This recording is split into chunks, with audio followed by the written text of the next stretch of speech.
మార్పు కావాలంటే సరైన వ్యక్తి ఎవరు? ఎవరు? గట్టిగా చెప్పండి.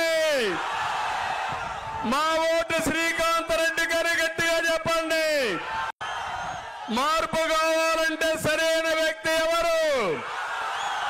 ఎవరు? గట్టిగా చెప్పండి. మా ఓటు శ్రీకాంత్ రెడ్డి గారు. గట్టిగా చెప్పండి. ఈ వీడియో కానీ మీకు నచ్చినట్లయితే లైక్, కామెంట్, షేర్ చేయండి. మరిన్ని అప్డేట్స్ కోసం సబ్స్క్రైబ్ చేయండి.